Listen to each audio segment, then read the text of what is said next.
Hello and welcome viewers, I am Pia and you're watching NewsX World. Let's take a look at the top headlines this hour. Israeli Prime Minister Benjamin Netanyahu has told fellow world leaders at the UNGA that his nation must finish the job against Hamas in Gaza. He has stated that Western leaders may have buckled under pressure, but Israel will not. US President Donald Trump has stated that he is close to forging a deal to end the war in Gaza and bring the hostages home, even as he prepares to meet Israeli Prime Minister Netanyahu on Monday. Remember, prior to this, Trump had stated that he will not allow Netanyahu to annex the West Bank. Ukrainian President Volodymyr Zelensky has emphasized that reconnaissance drones which violated Ukraine's airspace could have flown away from Hungary to check the industrial potential of western border areas. This has prompted a mocking rebuke from Budapest, with Hungarian Foreign Minister Peter Szijjártó stating that Zelensky is losing his mind. The United Nations Security Council has rejected a last-ditch effort by Russia and China to delay reimposing sanctions on Iran over its nuclear program. The decision has been condemned by the country's president, who has called it unfair, unjust and illegal. Venezuela's foreign minister has accused the United States of fabricating lies to justify a military buildup in the Caribbean and has warned that it is part of a campaign to force regime change in Caracas. Venezuela has also emphasized that the United States is preparing an illegal threat against the South American nation, raising fears of escalation in the Caribbean. North Korean leader Kim Jong-un has directed all resources to be used to support the country's nuclear program in order to safeguard North Korea's sovereignty and security. Local media reports state that Kim has met with key officials and scientists of North Korea's nuclear weapons research institutes and has stated that it was the country's essential top priority to further develop a nuclear response posture. Well, those are the headlines, and we're shifting our focus to the 80th edition of the UNGA, which is underway in New York. We're now learning that Israeli Prime Minister Benjamin Netanyahu has spoken at the United Nations General Assembly and has sharply denounced Western countries for recognizing a Palestinian state. Netanyahu has accused these nations of sending the message that murdering Jews pays off. He's also stated that a Palestinian state would be a national suicide for Israel. Netanyahu has emphasized that giving Palestinians a state 1 mile from Jerusalem after the 7th of October 2023 is like giving Al-Qaeda a state 1 mile from New York City after 9/11. Addressing the genocide and starvation allegations in Gaza, Netanyahu has denied these accusations and has described them as baseless. Listen in. Of deliberately starving the people of Gaza, when Israel is deliberately feeding the people of Gaza. Since the beginning of the war, Israel has let into Gaza more than 2 million tons of food and aid. That's 1 ton of aid for every man, woman, and child in Gaza. Nearly 3,000 calories per person per day. Some starvation policy. Those who peddled the blood libels of genocide and starvation against Israel are no better than those who peddled blood libels against the Jews in the Middle Ages, when they falsely accused us of poisoning wells, spreading plague, and using the blood of children to bake Passover matzahs. Netanyahu has reminded world leaders of the 7th October attacks by Hamas, showing a map of the region. He has catalogued Israeli victories against Hamas, Iran, and their proxies as well. Netanyahu has stated that Israel is not done yet and it must finish the job of defeating the final remnants of Hamas as fast as possible. Meanwhile, he has credited Lebanon for its openness on the disarmament of Hezbollah. He's called on the Lebanese government to begin negotiations with Israel, as he states that peace between the two countries is possible. And speaking directly to the hostages through loudspeakers installed in Gaza, Netanyahu has stated that Israel will not rest until it brings each hostage back home. Meanwhile, scores of delegates exited the hall as Netanyahu took to the stage at the General Assembly, while some attendees cheered and gave him a standing ovation. Meanwhile, thousands of pro-Palestinian protesters gathered in New York in resistance. They took to the streets in order to protest against Netanyahu. My colleague Thomas Porteus is on the ground in New York. He's covered these protests as well. Take a look. Okay, we are here in New York City live. I'm Thomas Porteus and you are watching NewsX World live from New York City. We are here gathered just outside the United Nations headquarters where Benjamin Netanyahu, the Israeli Prime Minister, has just wrapped up his speech to the United Nations. As you can see behind me, vast numbers of pro-Palestinian protesters gathering around the headquarters, not going in, of course. But let's first talk about the speech, what Benjamin Netanyahu addressed in it.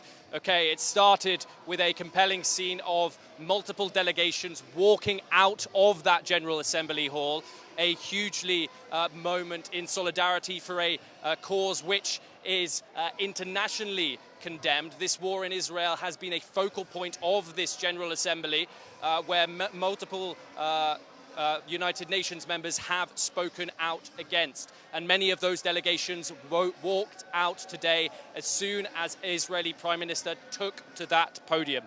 He said, of course, this week started with a session which was opened by France and Saudi Arabia, the recognition of a Palestinian state, which included that of the UK, France, Belgium, among other countries, formerly Israeli allies. They formally recognized a Palestinian state here at the United Nations in New York. He said this was sheer madness and a reward to Hamas. He opened his speech with this and he labeled it as disgraceful. He said that the Israeli army are currently broadcasting his speech live into the Gaza Strip in order for Hamas to know his message to them. He was directly also addressing the hostages inside Gaza, and I say, and I quote, "We have not forgotten you, not even for a second. The people of Israel are with you." Of course, this comes as Israel presses its offensive into the Gaza Strip, killing 74 Palestinians from the Gaza Health Ministry. That is where those statistics are from. Within the past 24 hours. Now, many experts say that this ongoing offensive endangers not only the lives of Palestinians, but of course also the lives of those Israeli hostages. His speech comes after Donald Trump yesterday said that he will not allow Israel to annex the West Bank. Now, this, of course, has also been a huge concern of both the Palestinian cause and also its Arab neighbors, who Benjamin Netanyahu has been linked to this vision of Greater Israel, which is a plan which he has communicated in Hebrew to his audience that includes the entire Palestinian territories, parts of Lebanon, parts of Syria, parts of Jordan, and he maintains in English that he does not want this to happen, and maintains that after this war is over, that Gaza will be governed by a Palestinian authority that does not have a threat to the state of Israel. However, there are other messaging that comes out of his government that says otherwise. And so there is huge concerns here that Benjamin Netanyahu's actions are only getting started when it comes to occupation. When you move over to the West Bank, of course, these E1 settlements have been approved by Finance Minister Bezalel Smotrich, and of course, we'll see the entire West Bank be completely split in half. These protests are here, of course, opposing that, and it will be a huge day here. We are, of course, here in America. President Donald Trump has been very much in support of Prime Minister Benjamin Netanyahu, as well as the US government, which has funded this war throughout, from both the Biden administration and, of course, also the Trump administration. And so here in New York, we are here, and we can see huge opposition to the Israeli Prime Minister, who is here despite an ICC warrant out against him from that very body behind me, which has an arrest warrant for him for war crimes. Netanyahu is not going to be arrested here, as the United States is outside of the jurisdiction of the ICC. And so we will, of course, bring you all the updates in regards to that and how this will play out today. We expect to see these protests go on throughout the entire period of the day. And I mean, the scene here is electric. We can see pro-Israeli protests over there, some hostilities going on between protesters, and of course that address by Prime Minister Netanyahu was certainly a compelling speech, but of course international eyes will be looking upon it and not be looking upon it gladly. This is Thomas Porteous reporting for NewsX World, live from New York. Thomas has in fact also had a chance to speak to some of the pro-Palestinian protesters who were, you could see, in fact, gathered in New York carrying banners and taking to the streets against Netanyahu. Take a look. Hello, I'm Thomas Porteous, and you are here watching NewsX World. Israeli Prime Minister Benjamin Netanyahu has just wrapped up his speech at the United Nations, reinforcing his posture on the war, saying that Hamas started this war, but Israel will finish it. We're now seeing that conversation spill into the streets of New York, just meters from that United Nations General Assembly Hall, where the Israeli Prime Minister has just spoken. Some words have come out of his mouth, once again reinforcing that Israel will continue its highly condemned war inside the Gaza Strip. We are now joined by some people who are here protesting outside on the streets of New York. If you could just tell us your name and tell us why you're here, that would be brilliant. Sure. Yes. My name is Jane Andrews. I'm here as a physician because I'm concerned about the healthcare workers, 1,800 of whom have been killed in Gaza, targeted specifically by Israel and by the bombs. If anybody hasn't seen Doctors Under Attack, a film by Zateo, it really explains the issue quite well. This war is being conducted with U.S. bombs and by the Israeli military, and I'm here in the name of humanity to say that bombing hospitals is a war crime, targeting healthcare workers is a war crime, and it needs to stop. Yes, and of course we stand here in the United States, one of Israel's biggest funders of this war. Your thoughts of the actions of the Trump administration and the recent approval of all that funding that's going over to the Israeli government? It didn't just start with the Trump administration. This has always had bipartisan support. So on both sides of the coin, if you want to say it, Democrats and Republicans, it's beyond disappointing. It's enraging as a Palestinian that my tax dollars are going to fund the killing of my people, not only in Gaza, in the West Bank. I have witnessed firsthand, living there, what the IOF and the Israeli government has done to the Palestinian people. It has got to stop, and it stops now. No more additional aid. President Trump, the additional $6 billion that you authorized, take it back. Take it back. Stop funding this genocide. Stop sending military support for the continued massacre of innocent civilians, hospitals, healthcare workers. And then, finally, if you're going to talk about releasing the hostages, release all the hostages, those held in administrative detention, over 15,000 men, women, and children as young as 6 years old are being held in administrative detention in Israeli prisons where they are tortured, raped, and abused. Just stop it all, now. Yes, and of course the American support has been vital for Netanyahu and keeping his government going. Could I get your thoughts on all of that and why you are here today? If America stops funding and arming Israel, this genocide stops. This is America's genocide if we are providing the tools and resources with which to do it. Therefore, every American has a responsibility, and further, every healthcare worker has a responsibility to vociferously and passionately oppose this genocide that we are funding, to demand instead we fund healthcare in the United States, not genocide. We fund education in the United States, not genocide. Yes, so thank you. And of course, critics to your cause would say that Hamas needs to release the hostages. If that happens and they lay down their arms, then the war is over. What do you say to that? Hamas has agreed to so many ceasefire deals that were rejected by Bibi Netanyahu and his cronies that nobody's going to believe the lies anymore. The Hasbara department, which is the propaganda department arm of the Israeli government, has failed. Nobody believes the Hamas argument anymore. Right? They keep dumping money in to their Hasbara, to their propaganda, and it keeps failing.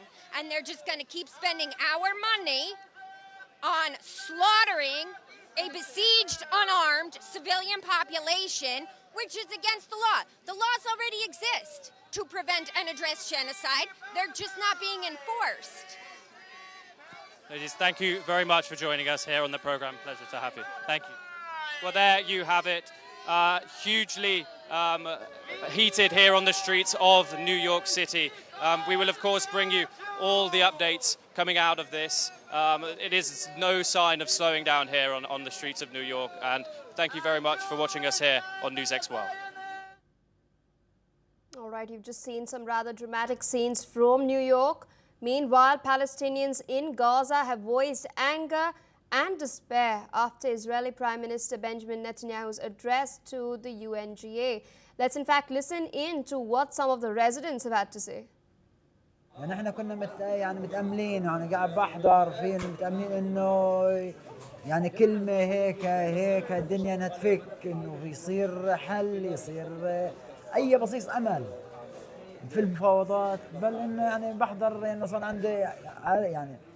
صار عنده الواحد احباط يعني مصر معاند انه الحرب تضلها مستمرة. بالنسبة لخطاب نتنياهو حضرناه طبعا ولكن ما في شيء جديد هو الكلام اللي بحكيه من سنتين الى الان بتكرر وشكله انه هو مستمر الى الان يعني بحرب الاباده يعني مش راح يسمع لا لترامب ولا لغير واعتقد يعني اغلب الناس في غزه ما بهمها خطاب نتنياهو ولا راح تفرق معه لانه حالها هي مشغوله في حالها وفي النزوح يعني وان شاء الله يكون يعني وقف الحرب قريب جدا ان شاء الله. Earlier, Israeli officials confirmed that Netanyahu's speech was broadcast into Gaza using truck-mounted loudspeakers positioned along the border.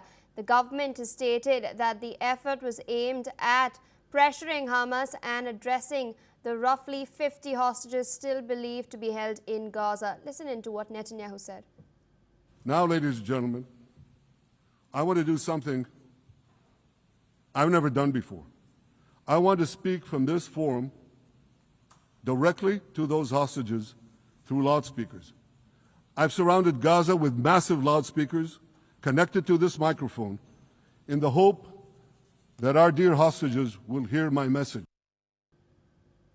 Officials have also claimed that the speech was transmitted to residents in Gaza through their phones, but reporters inside the enclave have stated that they found no evidence of this. In fact, some Israeli officers were quoted in local media questioning the value of the operation. Meanwhile, Gaza's civil defense reported at least 22 deaths from Israeli strikes, including 11 in Gaza City, as heavy bombardment continues across the territory.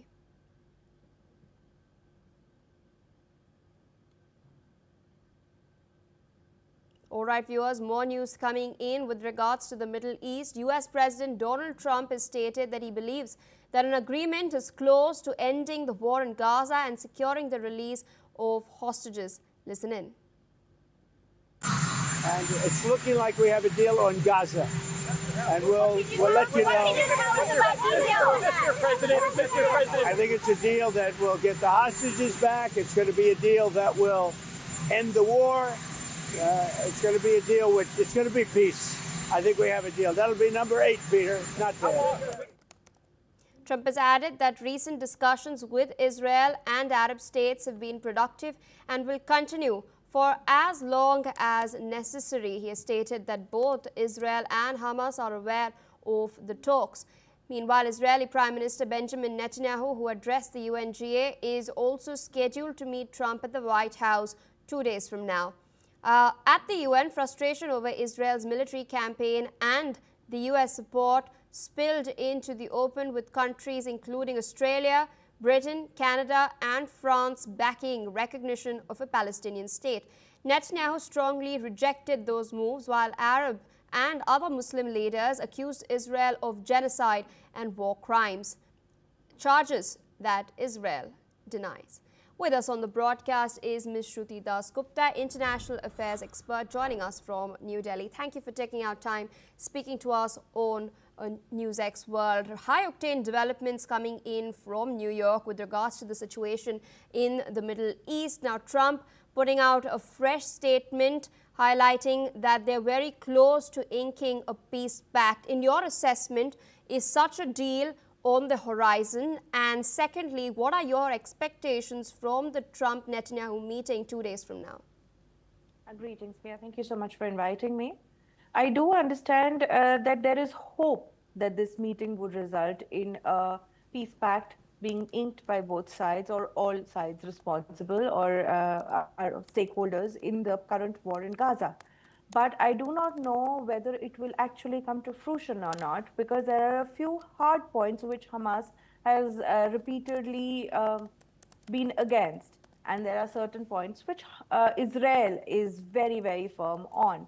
So what I do know of the 21 peace points that Trump is asking is in talks with the Arab leaders with, is going to be about a permanent ceasefire, not a temporary one, a complete release of hostages immediately, and no role of Hamas in any form of security or administrative purposes. And on the other side, for the Muslim nations, they have asked for a guarantee against any further aggression against other Muslim nations in the Middle East by Israel, as well as no chance of the West Bank actually becoming part of Israel's bigger designs of attack and containment of Palestinian aggression. So these are a few points that I know that are being talked about, which may not result in a permanent peace pact. I expect at least the conversation to continue, because the last conversation was put to a halt by the attack on Doha, where Israel targeted the negotiators of the peace deal by recognizing them as Hamas leaders and terrorists as such. So my hope is that there is peace, there is talks that actually can be inked. Otherwise, we're looking at a 2 full-year mark coming and going with the Gaza war by starting on the 7th of October onwards. So my hope is that it will help. What I do know is that Trump is beginning to realize that US interests are being now harmed by the continued aggression of Israel, and hence he has put in a very hard stance on his side by saying that he will guarantee that West Bank is never part of any aggression from Israel. He will not permit it. I believe those are his words. So I do hope that he realizes that it's getting more and more difficult to support Israel publicly, politically, or even militarily. And therefore, a peace might be pushed on the table. And this is something that is what Netanyahu and Trump will sit down and converse about in the days to come. A quick follow-up to that, despite all these statements that are coming in, as one of the protesters pointed out to my colleague Thomas, there is bipartisan support for Israel within the United States of America. We do know that a $6 billion package was in fact approved by the Trump administration, a weapons package. Despite all of this, Trump has now been making statements on the West Bank. Is this then a bid to assuage the concerns that the Gulf Arab states have? To unpack that particular question of yours, I need to present that US balances who they pay, who they give a pact with respect to the kind of securities they earn for themselves in that particular zone. Israel is very central to US control of Middle East, and hence with Iran still in question, they want to keep Israel armed. They have Saudis, they have Qatar, but Israel has a large lobbying that it does, a very, very expensive lobbying that it does in USA. So there is definitely going to be bipartisan support for it. They spend extensively on supporting lawmakers in USA and their campaigns. So that is why, irrespective whether it's Democrat or Republican, they have stood by Israel and Netanyahu. Now, beyond that, if Israel is weak, then so does US interests look weak. For the benefit of Israel, there was a regime change orchestrated in Syria. For the benefit of Israel, Iran was attacked. So Israel is very central to US interests in the Middle East, and that is why they're going to continue pumping money into it. But there are obviously hard red lines, because unconditional support might make enemies of the other Muslim nations in the Middle East, and that is something they cannot afford. All right, ma'am. With that, I would like to thank you for taking out time, sharing your analysis with us on NewsX World. With that, viewers, we're shifting away our focus from the Middle East towards developments happening in another war zone, the Russia-Ukraine war. Now, tensions between Ukraine and Hungary have in fact escalated after Ukrainian President Volodymyr Zelensky accused reconnaissance drones of violating Ukrainian airspace along the border with Hungary. President Zelensky has stated that the drones were likely to have been Hungarian. He further accused the drones of conducting reconnaissance on Ukraine's industrial potential along the border areas, though Hungary has denied the claims. Hungarian Foreign Minister Péter Szijjártó has now responded, highlighting that the accusations are a result of Zelensky's anti-Hungarian obsession.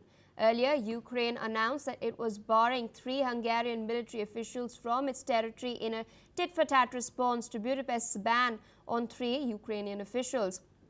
Meanwhile, Zelensky has accused Russia as well of using drones to conduct incursions in several European nations. He has stated that Russia might be using tankers as launching pads for the drones. However, Russia has consistently denied these claims. Listen in to what Zelensky had to say. Військових щодо, відверто кажучи, дуже дивних подій на кордоні між Україною та Угорщиною. Наші військові зафіксували дрони, і це були дрони-розвідники. Я доручив військовим провести повну перевірку та наступного разу, якщо такі дрони ще будуть реагувати відповідно для оборони нашої держави. Українці зараз... Additionally, the Ukrainian president has expressed dissatisfaction over NATO's response to the drone incursions on Europe's eastern flank. He has stated that NATO's response has been weak, which emboldens Russia to carry out aggression against other countries. The Ukrainian president has also stated that most countries in Europe are afraid of Russia. Take a look. Air violations into NATO countries, the drones in Poland, what happened in airports in Denmark, in Norway. In Romania also. Do you think the response so far has been weak? Very. Yeah, so I think yes. Weak reaction. So that's why he continued with other countries. With us on the broadcast is Ambassador Mahesh Sachdev, former Indian diplomat, joining us from New Delhi. Thank you for taking our time speaking to us on NewsX World. Interesting allegations have been now leveled by Kiev against Budapest. We've seen similar drone incursions take place earlier as well, reported in Romania as well as Poland, although in this case Hungary has denied all the charges. Where do you think this new form of hybrid warfare is headed towards on the ground? Thank you for having me. I think it's an important juncture in the 3.5-year-old Ukraine-Russia conflict. The peace prospects that were engaged after Alaska meeting between Mr. Putin and Mr. Trump have been belied. There've been no progress on any model of either ceasefire or peace treaty. In the meanwhile, the supplies of NATO equipment to Ukraine has enabled it to take a more bold stand. It has launched long-distance attacks on infrastructure in Russia, particularly in oil industry, upstream and downstream. So in retaliation, Russia has taken some action, but most of the industrial outfits or economic value outfits in Ukraine are already destroyed. Not enough pain can be inflicted on Ukraine. In the meantime, Russia has devised strategy to engage or at least threaten through drones other NATO countries that have been supplying weapons and equipment and training facilities to Ukrainian forces. Here we are talking about Lithuania, Estonia, Norway, and Denmark. Romania has also had incursions of this kind. Now, we have reversed incursion being alleged by Mr. Zelensky yesterday about Hungary, a NATO country, being responsible for sending drones to the extreme west of Ukraine, which is far away from Russia. This has been denied, but this introduces another angle to it. Hungary has taken a very strongly pro-Russia nuanced stand within NATO and within European Union. It does not support Ukraine. There are some territorial issues between the two countries as well. And Mr. Orban, the president of Hungary, does not see eye to eye with Mr. Zelensky. This may be a provocation by the pro-Russian elements in Hungary to have further vitiation of the atmospherics between Hungary and Ukraine, as well as to spot the economic assets that can be subsequently attacked by Russia. But the future is yet to unfold. Indeed, and interestingly, President Zelensky has described NATO's reaction, NATO's response as weak. And in this context, in your assessment, is NATO exercising caution or is it strategic restraint? I think what President Zelensky has said is expected of him. Left to himself, he would like NATO to give fullest backing to Ukraine, which is not the case. The NATO side, particularly in Europe, has no stomach for a direct fight with Russia. And there are nuances because many of the countries that border Belarus and Russia were formerly part of either Soviet Union or part of the Warsaw Pact. So there are substantive pro-Russian lobbies. In fact, Russian immigrants, people of Russian origin in many of these countries.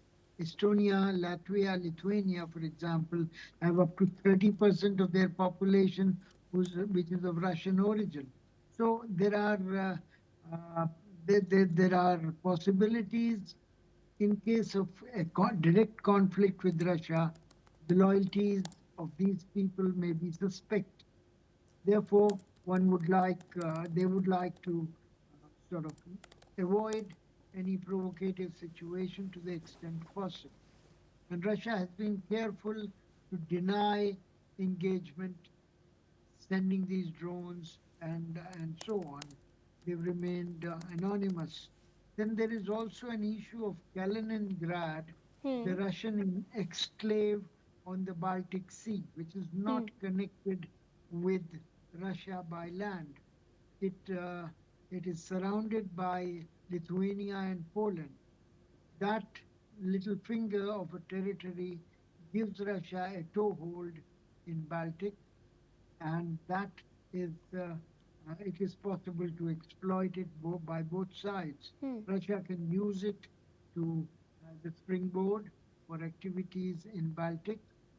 Other way around, Lithuania and Poland can engage Kaliningrad for their own needling activities. All right, sir. With that, I would like to thank you for taking out time, sharing your analysis with us on NewsX World. With that, viewers, we're shifting our focus away from the Russia-Ukraine war towards Southeast Asia. Tropical storm Waloi is sweeping through the Philippines and wreaking havoc. The death toll from the storm has risen to at least 10. Waloi battered small islands in the center of the Philippines, toppling trees and power pylons, ripping roofs of homes, unleashing floods and forcing 400,000 people to evacuate. Now, according to officials, amongst the worst hit was the tiny island of Biliran, where 8 people lost their lives and 2 are reported to be missing. Local reports state that at least 14 people are now missing across the central Philippines, while more than 200,000 remain inside evacuation centers. Well, viewers, this is all we have for this bulletin. More news and updates on the other side. Stay tuned on NewsX World.